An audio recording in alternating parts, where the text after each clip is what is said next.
बाबा जी की प्यारी सात संगत जी, आप सभी को प्यार भरी राधा स्वामी जी, आपका हमारे इस चैनल में स्वागत है।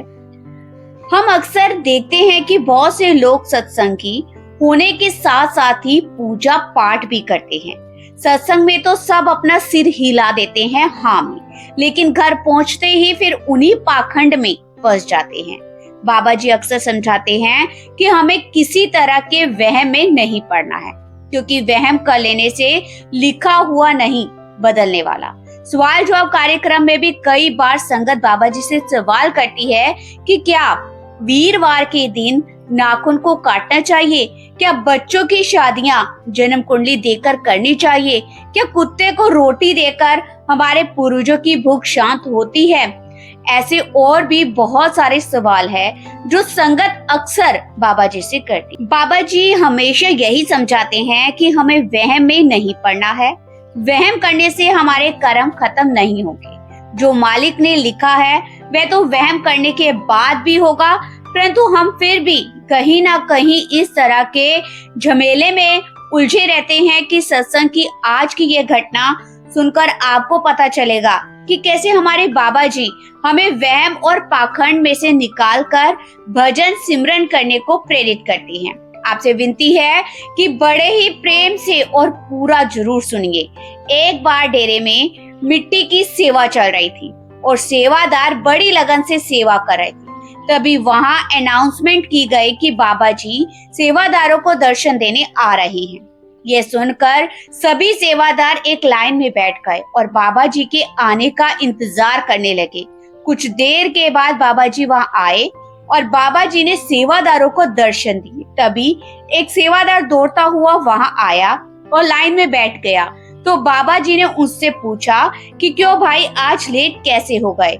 तो वो कहने लगा कि बाबा जी आज मेरी माँ का श्राद्ध था, तो उनके लिए घर पर पूजा रखवा रखी थी और 5 ब्राह्मणों को भोज करवाना था, इसलिए आज मैं सेवा पर थोड़ी देर से पहुंचा। ये सुनकर बाबा जी मुस्कुरा पड़े और कहने लगे कि भाई श्राद्ध क्या होता है, श्राद्ध का मतलब भी पता है तुम्हें। तो सेवादार आगे से कहने लगे कि बाबा जी जब हमारे बुजुर्ग इस दुनिया से चले जाते हैं तो उनके जाने के बाद उनके लिए श्राद्ध किए जाते हैं। श्राद्ध में हम अपने बुजुर्गों के लिए रोटी पहुंचाते हैं, हम पंडितों को रोटी खिलाते हैं और कौवे को भी रोटी खिलाते हैं। ऐसा करने से हमारे पूर्वजों की भूख शांत होती है।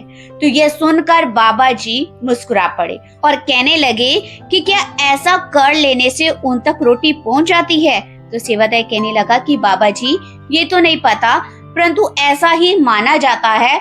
तो बाबा जी कहने लगे कि अगर बेटा हम अपने बुजुर्गों की जीते जी सेवा कर ले, उनको रोटी दे दे, तो उनके मरने के बाद ये सब करने की जरूरत ही नहीं पड़ेगी। भूख का संबंध तो शरीर से होता है, जब शरीर ही मिट्टी में मिल गया तो फिर कैसी भूख। और जीते जी हम अपने बुजुर्गों को पूछते तक नहीं, जब वे चले जाते हैं तो हम पंडितों को बुला बुलाकर भोजन करवाते हैं। किसी को भोजन करवाना बिल्कुल गलत बात नहीं है, यह एक पुण्य का ही काम है, लेकिन इस सोच के साथ भोजन करवाना कि ये पंडित खाएंगे या कौवा खाएगा तो ये भोजन बुजुर्गों तक पहुंचाएगा, ये सोच बिल्कुल गलत है। ये सिर्फ एक पाखंड के अलावा और कुछ नहीं है। तो सेवादार कहने लगा कि बाबा जी क्या करे, ये रीत तो सदियों से चलती आ रही है, हम तो बस इसको निभा रहे हैं। बाबा जी कहने लगे कि लोग डर के मारे ये सब करते हैं कि अगर श्राद्ध न किया जाए तो जाने वालों की आत्मा परेशान करेगी। डर के कारण ये रिवाज शुरू हो गया। जिन बुजुर्गों को लोग जीते जी पूछते नहीं है और मरने के बाद उनको रोटी खिलाने वाला ये सब ढोंग सिर्फ इसलिए करते हैं कि उनकी आत्मा भूत प्रेत बनकर हमारा कोई नुकसान ना करती, और इस रिवाज को आगे से आगे सब करते जा रहे हैं। सेवादार ने कहा कि बाबा जी मैं कुछ समझ नहीं पा रहा कि आप क्या कह रहे हैं। तो बाबा जी ने कहा, वह खड़े सभी सेवादारों को गुरु नानक देव जी की एक छोटी सी घटना सुनाई। बाबा जी ने बताया कि एक बार गुरु नानक देव जी और भाई मर्दाना अपनी उदासियों के समय हरिद्वार जा पहुंचे और वहां का नजारा देखकर बाबा नानक देव जी बड़े ही हैरान हुए। वहाँ लोग गंगा में उतरकर एक लोटा पानी भरते और पूर्व दिशा की ओर पानी को अर्पित कर देते। तो बाबा नानक देव जी ने वहाँ खड़े एक पंडित से इसका कारण पूछा। तो पंडित जी ने बताया कि ये सब अपने पितरों की पूजा कर रहे हैं, अपने पितरों को जल चढ़ा रहे हैं, जिससे कि वे वहाँ प्यासे ना रहे। ये देखकर बाबा नानक देव जी भी गंगा में उतरे और एक लोटे में पानी लेकर पूरब की नहीं बल्कि पश्चिम की दिशा की ओर पानी अर्पित करने लगे। तो वहाँ खड़े कुछ लोगों ने उनसे कहा कि पानी तो आप गलत दिशा में अर्पित कर रहे हैं। तो बाबा नानक देव जी ने कहा कि नहीं, मैं ठीक दिशा में ही पानी अर्पित कर रहा हूँ। मेरे खेत इसी दिशा में हैं और मेरे गांव में सूखा पड़ा हुआ है, बारिश नहीं हुई इसलिए मैं अपने खेतों को पानी दे रहा हूँ। तो यह देखकर वहाँ खड़े लोग हंसने लगे और कहने लगे कि कैसी पागलों जैसी बातें कर रहे हो, ऐसे क्या खेतों तक पानी पहुंचा जाएगा। तो बाबा नानक देव जी ने कहा कि तुम सब भी तो ऐसे ही करके ही अपने मरे हुए बुजुर्गों को पानी भेज रहे हो। मेरे खेत तो केवल कुछ दूरी पर ही हैं, लेकिन जिन्हें तुम लोग पानी दे रहे हो वह तो इस दुनिया में भी नहीं है। जब तुम्हारा पानी वहां तक जा सकता है तो मेरा पानी मेरे खेतों तक नहीं जाएगा। ये सुनकर वहां सभी लोगों की नजरें झुक गई और वे समझ गए कि ये सब हम सिर्फ पाखंड कर रहे हैं। इस छोटी सी साखी को सुनाने के बाद बाबा जी ने सेवादारों से कहा कि जीते जी की गई सेवा से बढ़कर कुछ नहीं होता। अगर हम अपने बुजुर्गों को जीते जी सुख नहीं दे पाए तो उनके चले जाने के बाद ये पाप हम किस लिए करते हैं।